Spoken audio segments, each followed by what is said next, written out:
마태복음 8장 16절로 20절. 마태복음 8장 16절로 20절.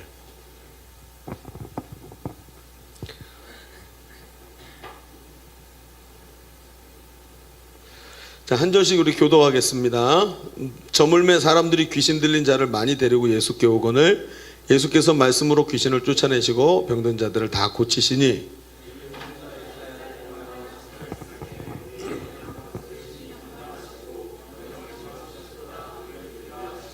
예수께서 무리가 자기를 애워싸는 것을 보시고 건너편으로 가기를 명하시니라.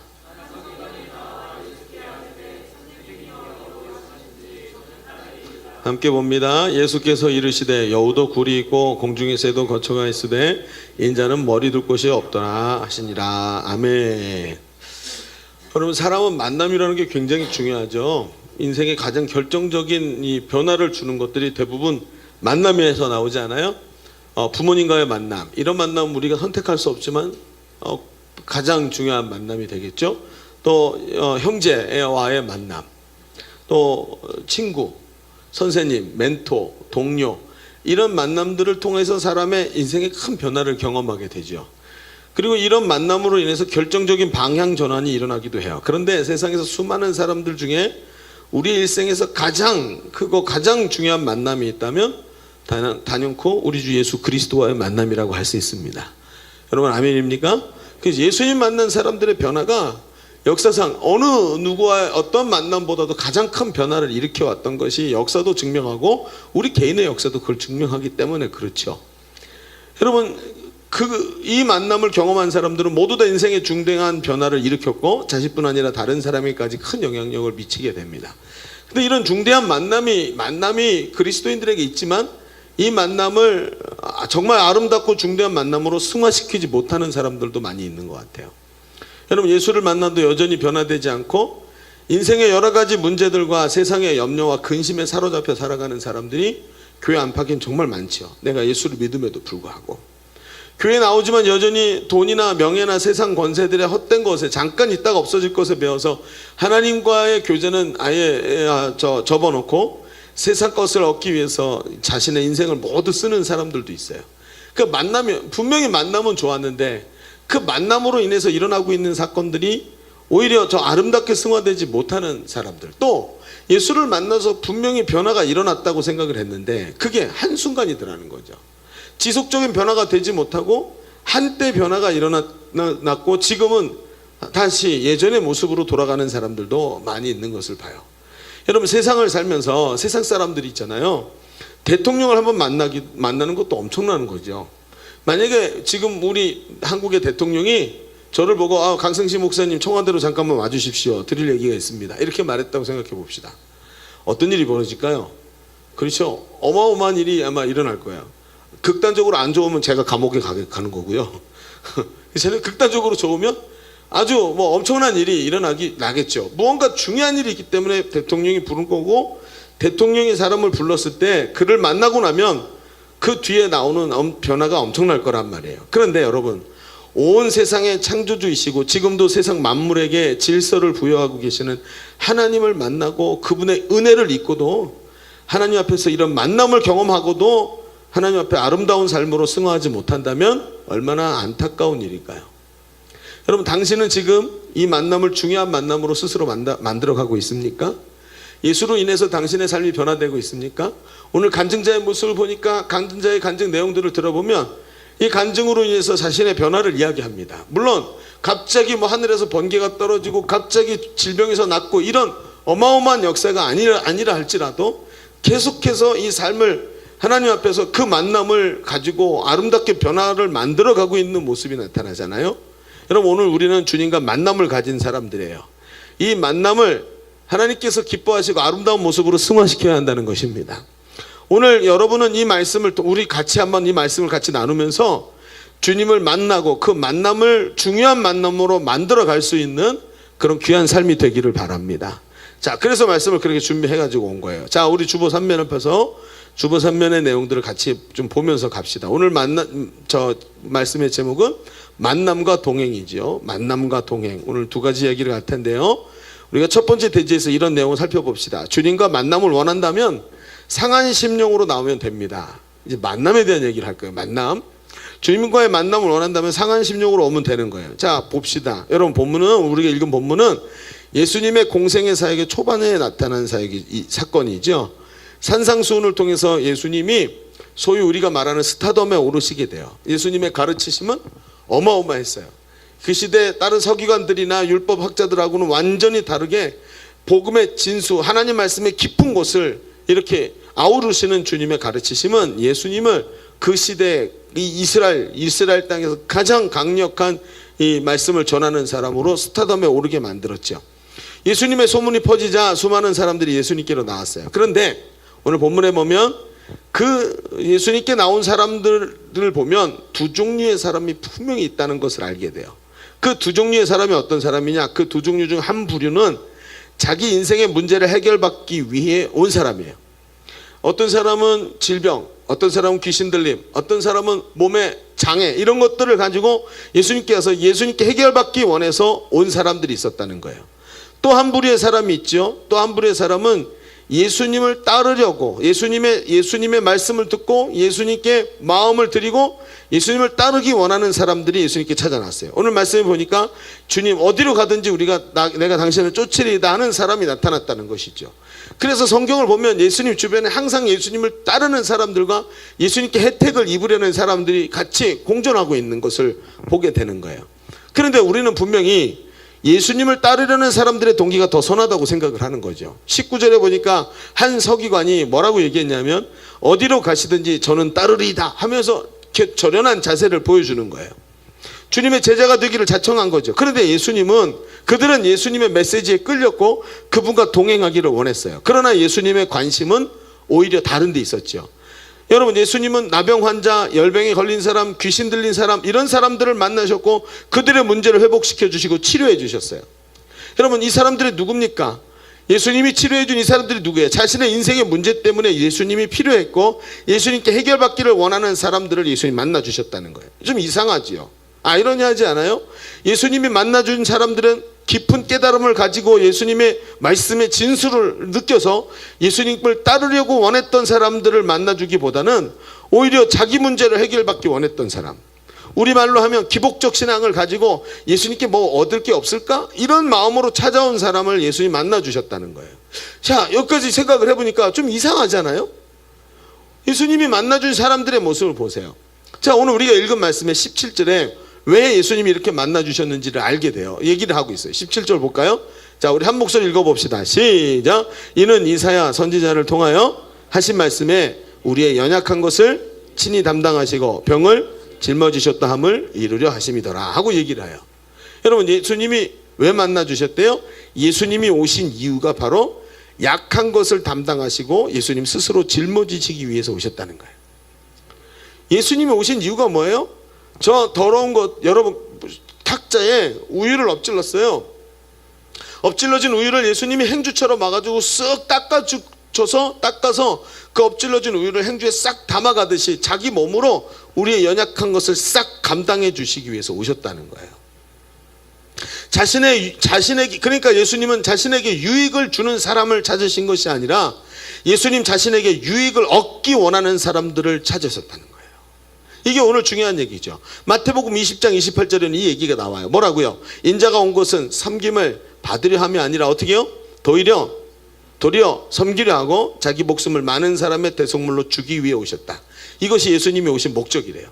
여러분, 예수님을 필요로 하는 사람들을 위해 자기 자신을 내어주기 위해서 오셨대요. 이 말을 조금 뒤로 가면, 오늘 우리가 읽은 말씀보다 조금 뒤에 가면 예수님 똑같은 말을 표현을 하시는데 마태복음 9장 12절에 이렇게 말해요. 같이 읽어볼게요. 시작. 예수께서 들으시고 이르시되 건강한 자에게는 의사가 쓸데없고 병든 자에게라야 쓸데있느니라. 여러분, 그렇죠? 주님을 만나기 원한다면 어떻게 해야 돼요? 자신이 스스로 주님이 필요한 자가 돼야 돼요. 사람은 자신의 병이 들어있는 것을, 자기가 병 들어있는 것을 발견해야 의사를 찾죠. 이상하네. 오늘 왜 이렇게 갑자기 허리가 이렇게 안쪽이 거북하고 아프지? 그럴 때 속이 뜨끔한 거죠. 내가 큰 병이 걸린 게 아닐까? 이러면서 의사를 찾으러 간다는 거예요.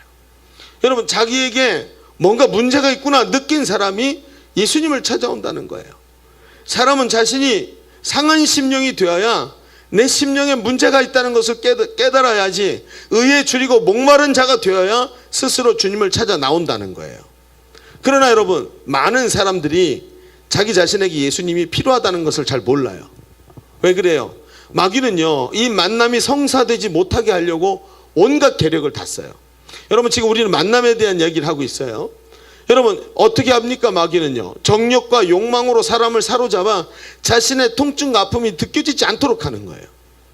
세상이 주는 쾌락과 정욕에 영혼이 마비가 되어서 영혼의 문제가 느껴지지 않고 인생의 문제가 심각해도 우리를 회복시켜 주시는 예수님을 만나기를 원하지 않도록 만들어요. 나는 그냥 이대로 살면 된다는 거예요. 내 인생에 아무 문제도 없다는 거죠. 여러분, 자기의 영혼의 문제에 접근하지조차 못하도록 만들어 버려요. 여러분, 우리는 아우니치를 필리핀에 보면은 아우니치를 우리 마닐라로 가잖아요. 예전에 우리 지금 청년들 중에 저하고 같이 세부에 갔던 친구들이 있어요. 세부 기억나요? 여러분, 세부는 뭐예요? 관광지죠. 근데 우리가 갔던 세부는 관광지가 아니었어요.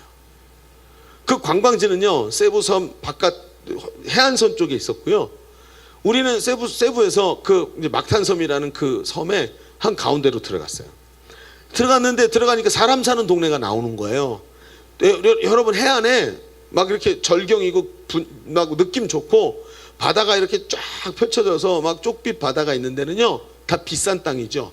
그런데 다 부자들이 점령해서 거기다가 리조트를 세웠고 그 리조트 안에서 관광객들이 머물러요.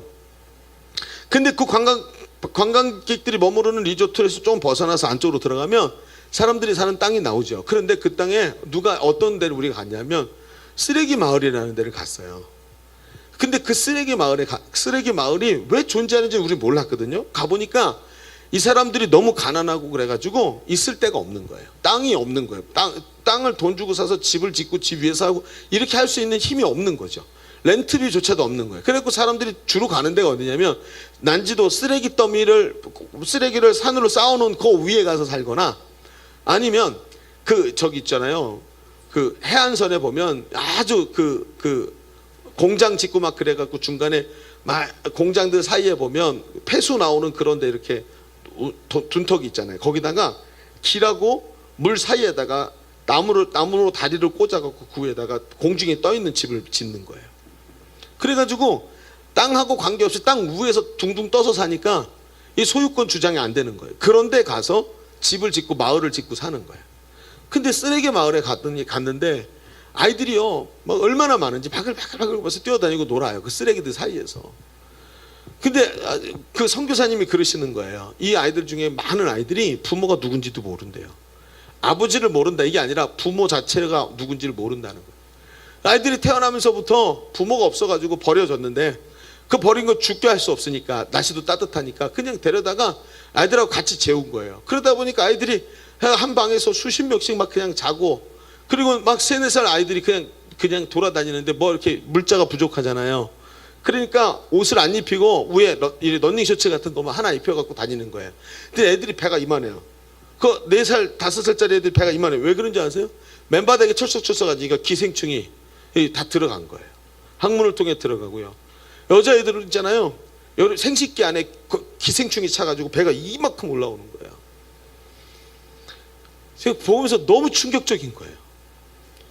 그런 모습은 처음 봤어요. 그런데 진짜 웃긴 게 뭐냐면, 더 기가 막힌 게 뭐냐면, 걔네들이 너무 해맑게 행복하게 웃고 다닌다는 거예요. 그러니까 단기 선교를 하겠다고 뭐 이렇게 단기 선교도 아니죠. 아우니치죠. 아우니치 가가지고 그 섬기고 걔들한테 복음을 전하겠다고 막 인연극도 하고 하는데 딜레마에 빠지는 거예요.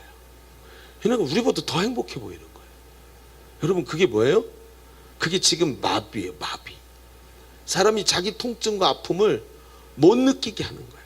불행과 고통이 느껴지지 않도록 한단 말이에요. 여러분, 그거는 걔네에게만 있는 게 아니에요. 여러분 생각해 보세요. 하나님 앞에 하루에 단 1시간도 무릎 꿇지 못하고 아침 일찍부터 일어나서 출근해갖고 밤 늦게까지 10분도 쉬지 못하고 일을 하면서 살면서 돈을 조금 더 많이 받는다고 만족하면서 살고 있는 여러분의 모습을 보세요.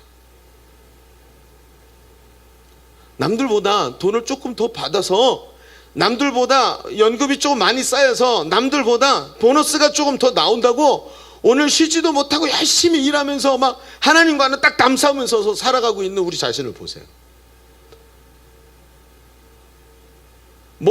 세상에 얻을 게 너무 많아가지고 세상의 것들로 가득 그것을 얻으려고 막 눈이 빨개가지고 스펙 쌓고 세상의 것을 하나하나 더 쌓으려고 막 뛰어가는데 영혼이 죽어가고 있잖아요. 영혼이 먹지를 못해가지고 막 기생충이 들어차고 배가 뿔룩 해갖고 막 이 기생충이 있잖아요. 사람을 찌르는 거예요. 범민, 연민 막 별의별 것들 속에서 막 자기 자신의 심령을 찌르고 있는데 그냥 괜찮아. 왜? 남들보다 돈을 좀 더 많이 버니까. 다를 게 하나도 없어요. 이게 지금 우리의 영혼의 문제에 접근조차 하지 못하도록 수많은 엔터테인먼트들로, 수많은 쇼핑과 먹거리들로, 수많은 육신의 정욕과 탐욕으로 우리 주변에 여러분 빈 공간이 없도록 꽉꽉 들여채워가지고 화장실에 들어가서도 나는 무엇이? 나는 지금 어떻게 살고 있지? 생각하지 못하도록 핸드폰을 들고 화장실에서도 땡기게 만들지 않아요? 둘이 만나가지고 친구들끼리 만나고 커피숍에서 앉아서도 카톡부터 확인하고 하면서 우리의 존재를 바라보지 못하게 만드는 시대에 우리가 빠져 들어왔어요. 그리고는 어떻게 해요? 통증이 느껴지지 않고 예수님이 필요하지 않은 존재가 돼가고 있어요. 점점 영혼의 문제에 대해서 완전히 외면하고 있는 거예요. 예수님 누굴 만나기 원하시는 거예요? 예수님 말씀하세요. 건강한 자에게는 의사가 쓸데없고 병든 자리에 쓸데가 있다. 예수님 찾아 나온 사람이 누구예요? 내 영혼의 문제에 대해서 생각하는 사람이 나올 수 있다는 거예요. 그런데 여러분 우리가 첫 번째 하고 있는 얘기가 뭐예요? 상한 심령으로 주님 앞에 나와 만날 수 있는데 상한 심령이 되지 못하더라는 거예요. 여러분 어떤 목사님이, 제가 이제 말씀을 준비하다가 참 목사님들 이야기들, 저분들은 어떤 이야기를 했나 하고 쭉 서칭을 해보는데 어떤 목사님이 자기 이야기 간증을 하는 걸 제가 봐서 가지고 왔어요. 한번 들어보세요. 이 목사님이요, 코스타에서 말씀을 전하게 됐어요. 코스타 뭔지 아시죠? 외국에 유학 나간 유학생들 중심으로 그 지역에서 이제 집회를 하는 거예요. 유럽에서 코스타를 하면 뭐 독일에서도 오고 프랑스에서도 오고 막 이렇게 해가지고 코스타 집회가 모인단 말이에요. 한국 사람들로. 근데 한국 청년들이 쫙 모여서 코스타를 쭉 하는데 마지막 날 저녁 집회를 앞두고 한 청년이 이 목사님한테 상담을 하러 온 거예요. 마지막 날 저녁 집회니까 피날레잖아요. 근데 이 청년이 와가지고 목사님하고 얘기를 시작하다가 막 눈물을 흘리기 시작하는 거예요. 그러면서 이렇게 말해요. 목사님, 어떻게 하면 은혜를 받을 수 있나요? 목사님, 너무 제가 지금 제 심령이 너무 갈급해요. 제가 제 친구들하고 같이 왔는데 제 친구들과 동료들은 전부 다 하나님 앞에 이 집회를 통해 은혜를 다 받는데 저만 아무런 은혜를 받지 못하고 지금 제 심령은 너무 답답해서 건질 수가 없어요. 목사님, 어떻게 하면 은혜를 받을까요? 저를 위해서 좀 기도해 주십시오 하면서 눈물을 뚝뚝뚝뚝 흘리면서 이 이야기를 나누고 있는 거예요. 근데 이 목사님이 이 청년의 모습을 보는데 하나님이 감동을 주시더라는 거예요. 그리고 깨달음이 오는데 이 청년이 이미 하나님께 너무 큰 은혜를 받았다는 거예요. 왜냐하면 뭘로 알 수 있냐면 은혜를 받지 못한 사람이 은혜를 사모하면서 이렇게 울면서 은혜를 사모하는 걸 한 번도 본 적이 없다는 거예요. 눈물을 흘리면서 하나님의 은혜를 사모하고 있다는 건 이미 하나님의 은혜가 이 사람한테 임했다는 거라는 거예요. 그래서 이 목사님 물어봤다는 거예요. 청년한테, 형제는 지금 왜 울고 있지? 그랬더니 이 친구가 막 울면서 얘기를 하다가 글쎄요, 잘 모르겠어요, 너무 눈물이 나와요 하고 대답을 한 거예요. 잘 모르겠어요. 자기 왜 우는지 모르겠다는 거예요. 그래서 이 목사님이 이해가 한 거예요. 형제는 지금 하나님의 강력한 은혜를 너무 많이 받고 있어요. 지금 나는 평생 태어나서 은혜가 되지 않는다고 눈물을 흘리면서 이렇게 우는 사람을 본 적이 없어요. 당신은 지금 하나님의 어마어마한 은혜 가운데 있는 거예요. 그런데 당신이 느끼질 못하고 있어요. 뭔가 하나 문제가 있는 것 같아요. 오늘 밤에 이렇게 애통하는 마음을 가지고 간절한 마음을 주신 것도 하나님이시니까 하나님 앞에 감사하는 기도를 해보세요. 하나님 주신 은혜 감사합니다. 오늘 밤에 더 역사해 주세요 라고 기도하는 게 맞을 것 같아요. 그리고는 이제 청년한테 안수 기도를 해줬다는 거예요. 그리고 그날 밤 집회가 시작됐는데 이 청년이 그날 밤 하나님이 주시는 강력한 은혜를 체험하는 것을 이 목사님이 경험했다는 거예요. 그러면서 이 목사님이 얘기하는 거예요. 상한 심령으로 하나님께 나오면 하나님 만나주신다는 거예요. 여러분, 이 청년이 갖고 있던 마음이 뭐예요?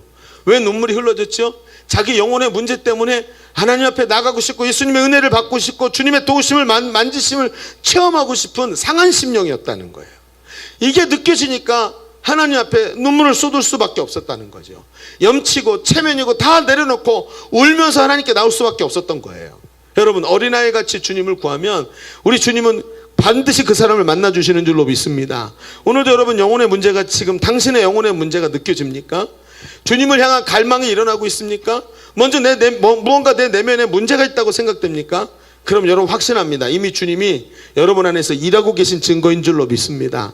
오늘도 주님을 만나는 일에 집중하세요. 주님을 깊이 만나는 축복이 여러분에게 있기를 바랍니다. 그럴 때 회복의 은혜가 있는 거예요. 여러분, 오늘 우리 첫 번째 얘기를 좀 정리해 봅시다. 우리 지금까지 만남에 대한 이야기를 나눴어요. 그렇죠? 예수님께서 만나주기 원하시는 사람은 상한 심령이라 그랬어요. 상한 심령으로 의사 되신 주님을 만나기 위해 나온다면 주님은 우리를 친히 만나주시고 우리 인생의 문제에서 우리 회복시켜 주실 것을 믿습니다. 자, 그런데 있잖아요, 오늘 말씀의 제목은 만남뿐만이 아니라 동행이라는 얘기까지 나오는 거죠. 자, 여러분 생각해 봅시다. 우리가 생각해 볼 것이 있어요. 성경은요, 항상 단순히 만남에서 끝나지 않아요. 성경의 만남은 항상 동행으로 발전이 돼요. 만나기만 하고 탁 만나고 옆으로 튕겨갖고 반대로 가면 무슨 의미가 있겠어요? 한번 부딪혔다가 다른 길로 가면 아무 의미가 없잖아요. 주님과 딱 만나서 함께 같은 길을 동행하는 거예요. 이게 주님의 만남에 대한 이야기에 항상 등장해요. 예수님도 제자들을 부르셔서 주님을 따르게 하셨죠. 동행하게 하셨죠. 그리고요, 예수님의 일을 대신하는 자리까지 위임하기도 하셨고, 그곳에서 성령의 도우심을 받게 만드셔서 동행하게 만드셨단 말이에요. 심지어는 성령과 함께 하시면서 영원토록 동행하신다 그랬어요. 여러분, 만남을 넘어서 어디로 가야 된다고요? 동행으로 가야 된단 말이에요. 오늘 여기가 중요한 부분이에요. 사실은 우리가 만남을 주님 앞에 간구하면서 나가면 주님은 언제나 우리를 만나 주신다는 거예요. 그런데 만나 주시는 것보다 더 중요한 것이 만남을 넘어서는 동행이라는 거예요. 그런데 있잖아요, 오늘 우리 본문을 보면 조금 이상한 느낌이 들어요. 왜냐? 예수님 주변에 있던 두 종류의 사람 중에 두 번째 부류의 사람이 누구였어요? 예수님을 만나는 데서 멈추지 않고 주님을 따르겠다, 내가 동행하겠다고 고백한 사람이에요.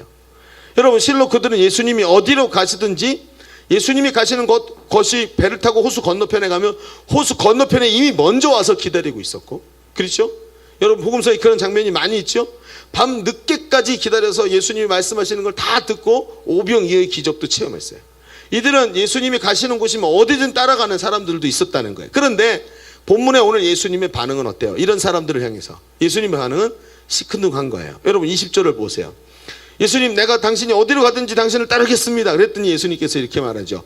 여우도 굴이 있고 공중에 새도 거처가 있는데 인자는 머리 둘 곳이 없다 하시더라. 그래, 글쎄, 네가 날 따르겠다고? 근데 난 어디로 가야 될지 잘 모르겠는데? 이렇게 얘기를 한 거예요. 종로로 갈까요? 그러면서 어디로 가야 될지 나도 모르겠어, 이렇게 얘기를 하신 거예요. 이상하죠? 아니, 만남을 넘어서 주님을 따르고 동행하겠다고 말씀을 드렸는데 왜 이게 이렇게 안 되는 걸까요? 예수님 왜 이렇게 찬밥 대접을 하시는 걸까요? 여러분, 우리도 예수를 믿고 주님을 만나는 경험을 했다면 이제 진정한 신자의 삶을 살면서 예수님과 동행하기를 하면서 살기 원하는데 그 참 힘든단 말이죠. 예배 한번 하기도 힘든 삶이고 일상생활 속에서 주님과 동행한다는 게 너무너무 힘든 부분이 많다는 거예요. 예수님도 어디로 가야 할지 모르신다 그러니 나도 어디로 가야 될지 모르겠고, 예수님의 자세도 적극적이시지 않으시다는 거죠. 아니, 교회 와서 내가 예수님을 믿었는데 아니, 신앙생활하는 게 왜 이렇게 어렵까? 왜 이렇게 어려울까? 뚜렷한 길은 없을까? 내 옆에서 나를 정확하게 가르쳐주는 사람은 없나? 이런 생각이 들게 하는 거예요. 처음 교회 왔던 사람들은 말이죠. 오늘 우리가 이 말씀에서 예수님이 의도하시는 바가 뭔지 한번 좀 깨달아 봤으면 좋겠어요. 왜 예수님이 이렇게 말씀하셨을까? 자, 오늘 주보에다 두 번째다 이렇게 한번 써볼까요? 두 번째에다가 여기서 이 얘기가 중요할 것 같아요. 만남이 운명적인 것이라면 동행은 의도적인 것입니다. 만남이 운명적이라면 동행은 뭐라고요? 의도적인 거라는 거예요. 여러분, 이런 말이 있더라고요. 만남에 대한 책임은 하늘에 있고 그 후에 관계에 대한 책임은 사람에게 있다. 그럼 비슷한 말이 되겠죠. 만남에 대한 책임은 하늘에 있고 그 다음에요, 관계에 대한 책임은 사람에게 있다. 여러분, 그렇죠? 만남이 운명적인 것, 즉 하나님의 계획 속에서 만남이 이루어졌다면 그 만남 이후에 동행은 의도적인 것, 즉 믿음으로, 내 안에 있는 의지로, 하나님을 향한 충성으로 따라가야 하는 부분이 많다는 거예요. 여러분, 오늘 본문에 예수님을 따르려고 했던 사람은 누구라고 기록되어 있죠? 내가 예수님 따르겠습니다 라고 말했던 사람이 누구래요? 오늘 말씀해 보니까 서기관. 그렇죠? 서기관이라는 사람들이란 말이에요. 여러분 이들은요, 이 서기관이라는 게 뭐예요? 직책이죠. 어떤 직책인데 이들은 후에도 복음서에 계속 나타나면서 예수님을 비난하기도 하고요, 예수님께 욕을 먹기도 하고요, 심지어 예수님을 시험하고 나중에는 예수님을 십자가에 못 박는 일에 앞장서는 사람들이 돼요. 여러분, 서기관님 누구예요? 서기관의 직책의 명이 뭐냐면요, 이 맡겨진 사명이 뭐냐면, 서기관들은 율법을, 하나님의 율법을 백성들에게 설명해 주고 삶 속에 어떻게 적용해야 될지 가르쳐 주는 사람이었던 거예요. 우리말로 하면 아마 목사님은 여러 레벨이 있나요? 하여튼 그렇게 해서 말씀을, 율법을 사람들이 행할 수 있도록 도와주는 거예요. 근데 이 사람들이 어떤 부분이 있었냐면, 예를 들어 이런 거 있잖아요. 자, 안식일이에요. 안식일 날 일하면 안 되죠. 그래서 걸어갈 수 있는 거리가 딱 제한돼 있어요. 어느 이상 못 걸어가요. 근데 안식일에 그 망아지 한 마리가 울타리를 뛰어넘어서 도망가고 저 앞에 있는데 안식일에 걸어갈 거리를 좀 더 나갔어. 그죠? 어떻게 할까요? 어떻게 할까? 미치겠네. 그죠? 서기관이 어떻게 가르쳐 주면 될까요? 서기관이 망아지를 조금만 그냥 냅두면 망아지가 도망갈 거 아니에요, 더 멀리. 그리고 늑대밥이 될 거 아니에요. 어떻게 해야 돼요? 이거 저걸 보고 그냥 어떻게 큰일 났네 막 이렇게 생각할 거 아니에요. 서기관이 어떻게 가르쳐 줬을까요? 어떤 기록에 보니까 친구를 얻고 가. 그치? 친구는 걸었어, 안 걸었어? 안 걸었죠. 내려놓고 친구가 가서 잡아오는 거야. 아직도 그래요. 아직도. 지금도 유대인들은 이런 식으로 하죠. 그 종교인들이 여기 이렇게 길러가지고 이렇게 따갖고 다니는 게 종교인들이에요. 희한하죠. 여기 옆에 구렛나루 위에 머리를 따. 나도 따볼까 여기? 되네. 길이가 되는데요. 따가지고 이만큼 딴 게 아니고 이만큼씩 내려요. 옆머리를. 나머지는 정상적으로 머리 자르고, 그리고 까만색 모자, 중절모 같은 걸 딱 쓰고, 좀 높아 가운데가 검은 옷을 입고 다니면서 이렇게 유대인 종교인들이에요. 근데 이 사람들은 목사님 뭐 이런 가르치는 사람이 아니고 율법을 철저히 지키는 사람들. 이런 사람들 있잖아요. 아직도 걸어 다니는 거예요. 제가 제 친구 목사님, 선배 목사님 한 분 계시는데, 이분이 이스라엘에서 한 10년 정도 구약학 공부를 하신 분이에요. 근데 그분이 예루살렘에서 이렇게 가시다가, 텔아비브라 그랬나요? 하여튼 가시다가 여기 신호등에 서 있는데 누가 톡톡 치더래요. 딱 봤더니 종교인이 서 있더래요. 이방인한테 말도 안 걸어요. 근데 종교인이 자기를 탁탁 부르치더라는 거예요. 그러면서 자기를 좀 도와달라 그러더래요. 뭐냐 그랬더니 잠깐만 따라오라고. 그러더니 엘리베이터에 딱 가더니 버튼을 눌러달라고. 왜? 버튼을 딱 누르면 뭐가 켜져요? 불이 켜지니까. 불 킨다고. 불을 피우면 안 되거든요. 율법에 불 피우면 안 돼. 그래서 너무 기가 막히니까 탁 눌러줬어요. 잠깐 들어오라고. 안에 들어와서 나 5층이니까 오라고 눌러달라고. 오라고 딱 눌러줬더니 우리 집에 잠깐만 같이 가자. 그래갖고 문 열고 들어가갖고 가스불 켜달라, 전등불 켜달라, 그렇게 하더래요. 아직도 그러고 있어요. 아직도 이 사람들은. 근데 기가 막힌 일이지만, 여러분, 서기관들이 지금 뭐예요? 서기관들이 제일 예수님께 책망을 받았던 이유는, 예수님께 호평을 받지 못하고 아주 혹평을 받았던 이유가 뭐예요? 자기들이 사람들에게 가르친 대로 살지 않았다는 거예요. 다른 말로 하면 말이죠, 그들은 예수님의 말씀을 들었지만 그 말씀으로 자기를 변화시키려는 의도가 전혀 없었어요. 내가 말씀대로 살겠습니다, 이게 아니고요, 자기들이 권세 있는 가르침을 듣고는요, 저 들은 거 가지고 자기들이 했고, 자기가 뭔가 다른 걸 만들어서 사람들에게 이야기하고 싶었던, 그들의 동기는 있잖아요. 만남은 있었지만 동행이라는 동기가 전혀 없었어요. 동행이 뭐예요?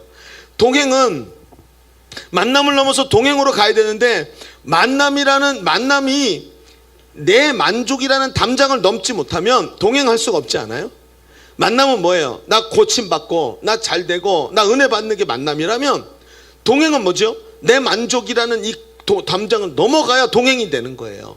동행은 만남에서 자기 부인이 들어가야 되는 거예요. 진정한 가치를 위해 나를 버리는 희생이 없이는 둘이 동행할 수가 없는 거예요.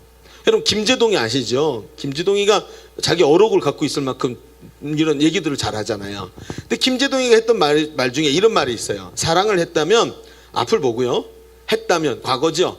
저 사람과 사랑했는데 헤어졌어요. 사랑을 했다면 앞을 봐라. 후회하지 마라. 사랑 잘한 거다. 이거죠. 두 번째가 사랑을 할 거라면 서로 마주 보고요. 열심히 뜯어보라는 거예요. 정말 사랑할 수 있는 사람이 앞으로 만약에 지금 사랑하고 있다면 같은 곳을 바라보세요. 이렇게 말을 하더라고요. 저는 뭐 김재동이 뭐 그렇게 팬은 아닌데 이 친구 이 말이 참 대단하다. 맞는 말인 것 같은 거죠. 한번 보세요. 뭐라고요? 사랑했다면 앞을 보고, 사랑할 거면 서로를 보고, 사랑한다면 같은 곳을 보세요. 여러분, 동행이 뭐예요? 주님과 같은 곳을 보는 거예요. 결혼한 부부가 결혼하기 전에 있잖아요. 서로 사랑하려고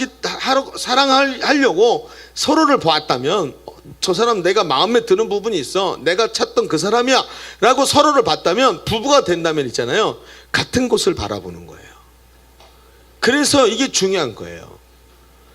여러분, 저도 있잖아요, 저는 제 안사람과 9년이나 연애를 했어요. 나중에 있잖아요, 시간이 지나면 지날수록 여러분, 부부는요 연애빨로 사는 거예요. 연애빨로 살아요. 연애했던 그 기억이 굉장히 중요해요. 근데 저희는 연애 때 내 머릿속에 뭐만 남아있냐면 싸웠던 기억만 있어요. 맨날 고민했었어요. 서로 만나서 뭐 오늘 어디 갈까 저기 갈까 막 이러면서 하지 않고 맨날 고민하고 싸웠던 기억이 나요. 도대체 왜 그랬을까 하고 생각해 보니까 제가 제 안에 고민이 있었어요. 나는 분명히 하나님 부르심이 있어서 목회자의 길을 가야 되는데 우리는 같이 갈 수 있을 것인가. 둘 다 늘 고민했었어요. 그러다가 결혼을, 하나님의 은혜 가운데 결혼을 했는데, 결혼을 하고 보니까 같은 곳을 바라보는 게 너무 편한 거예요. 쉬운 거예요.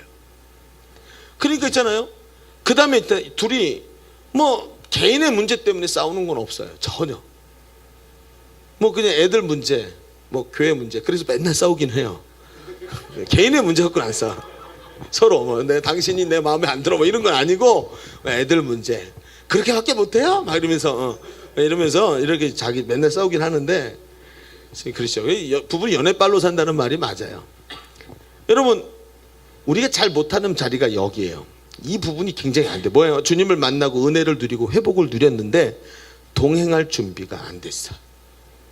같은 곳을 바라볼 준비가 잘 안 된 거예요. 예수를 만나고 그리스도인인데 주님과 동행하기 위해 그 이상의 성장과 삶의 변화를 시도하지 않는 거예요. 여러분, 오늘 우리 한나삼의 간증을 들었나요? 전 이것도 몇 번 봤고요. 1부 예배, 2부 예배, 3부 예배 지금 세 번째 한 거예요. 지금 세탕 지금 간증. 세 번째 간증이 제일 은혜가 되는 것 같아요. 근데 우리 한나삼이 잘 알죠? 광고 요정 굉장히 다이나믹하잖아요. 다이나믹하게 하는데 제가 세 번째 듣는데 들리기 시작하는 게 참 많네요. 세 번째 들으니까 들리는 게 참 많아요. 오늘 우리 하나자매가 말하면서 계속해서 이야기한 게 뭐예요? 자기는 셀리더로 부름받았지만 셀리더로 사역하면서 이 사역의 깊이를 알지 못하고 사역에 짓눌려 있는 삶을 살아왔다는 이런 이야기들이 그 안에 깔려 있지 않아요? 그런데 주님과 분명히 뭔가를 했던 것 같은데 주님과 동행할 준비를 하지 못했던 자기 자신을 하나하나 발견하기 시작하는 거예요. 양육반을 통해서. 이게 이런 거구나. 저게 저런 거. 그래서 이렇게 예수 그리스도를 믿어야 되는 거고, 그래서 인도의 확신을 가질 수 있고, 그래서 승리의 확신을 가질 수 있는 거구나. 차곡차곡 하나하나 자기 자신을 되짚어 보는 거예요. 만남을 넘어서 주님과 동행하기 위해, 주님과 같은 곳을 바라보기 위해 자신의 익숙한 예전의 습관과 언젠가 들어왔는지 모르는 세상의 가치들을 하나하나 부정하면서 자기를 내려놓는 시간들을 차곡차곡 가져왔던 얘기들을 하잖아요. 여러분, 참 어려운 이야기일 수 있어요. 목사님, 만남보다 더 어려운 게 동행이네요. 동행이 정말 어려운 게 많네요. 아니요, 제 얘기는 그게 아니에요. 여러분, 동행을 지금 우리가 이쪽에서 얘기했다면, 동행을 이쪽에서 바라봤다면, 저쪽에서 한번 이쪽으로 동행을 바라보면 다른 얘기가 보여요. 뭔지 아세요? 우리는 분명히 이쪽에서 동행을 바라봤는데 이쪽에서 동행을 바라보면 다른 게 보인다는 거예요. 뭐가 보일까요? 여러분, 그 동행 옆에 반대편에는요, 예수님이 나를 만나기 위해 자기를 부인하셔서 낮아지셨다는 거예요. 예수님은 본래 하나님과 본체이신 분인데 그분이 나와 눈높이를 맞추고 나와 동행하시기 위해서 그 높고 높은 보좌를 버리시고 나처럼 천한 육체를 입고 이 땅에 오셨어요. 그리고 나 대신 온갖 고난을 다 당하시고 자기를 부인하셨던 거예요. 이게 예수님이시란 말이에요. 예수님은 이미 낮아지셔서 우리의 동행을 가로막고 있던 장애물을 다 치우셨어요. 험한 바위도 치우시고 웅덩이도 다 메꾸셨어요. 그리고 그 길을 나와 주님이 동행할 수 있도록 길을 다 닦아 놓으시고 너무 많은 것을 그 동행을 위해서 예수님이 다 벌써 다 지불하셨어요. 이제 뭐 하면 되는 거죠? 그분과 함께 그 길에 올라가서 동행하면 되는 거예요. 여러분, 이게 예수님 입장에서 이 동행을 위해서 치르신 값이에요. 저희 집에, 제가 얘기하잖아요. 저희 집에 개가 살고 있는데 개하고 딱 3가지만 얘기할 수 있었으면 좋겠어요. 여러분, 나 들어올 때 짖지 마라. 오줌 아무데나 싸지 마라. 똥 아무데나 싸지 마라. 가능하면 화장실 가서 변기 뚜껑 열고 쉬하면 내가 널 정말 이뻐해 줄게. 이 정도 얘기를 해주고 싶은 거예요. 딱 3가지만. 나 들어올 때 짖지 마라. 맨날 얻어 터지면서 왜 또 짖냐. 둘째, 오줌 좀 아무데나 싸지 마라. 셋째, 똥 좀 아무데나 싸지 말고 한 군데에서 싸라. 이 3가지만 딱 얘기해 주고 싶어요. 그러면 걔의 인생은 아니고 견생은 얼마나 편하겠어요. 근데 아무래도 못 알아듣잖아요. 딱 간단한 거 3개만 알면 되는데, 제가 한번 생각했어요. 내가 개가 돼갖고 가르쳐 주면 될까? 개가 돼가지고 그래갖고 가르쳐 주고, 시기야 너 나한테 이렇게 하면 안 돼 막 그러면서 얘기 주면 걔가 얼마나 잘 알아들을까요? 근데 잠깐이라도 개가 되고 싶냐고 스스로에게 물어보니까 도저히 못하겠는 거예요. 아, 내가 나보고 개가 되라고? 개가 돼서, 여러분 개의 존재 방식을 아시죠? 개의 존재 방식 막 이러면서 개의 존재 방식 그걸 보이고 나니까 정말로 개가 잠깐이라도 개가 되는 게 너무 싫은 거예요. 여러분 생각해 보세요. 예수님 어떤 분이세요? 예수님이 사람이 되셨어요. 자기 입장에서 저 높고 높은 보좌를 다 버리시고 통증도 없고 아픔도 없고 신적 권세를 가지고 세상의 모든 권위를 다 가지고 계신 분이 인간이 돼가지고 십자가에서 인간들한테 죽임을 당하셨어요. 왜요? 나랑 동행하실 길을 열기 위해서. 여러분 내게 남은 게 뭐죠? 내게 지금 주어진 게 뭐예요? 여러분 나는 어떤 모습으로 주님 앞에 서야 될까요?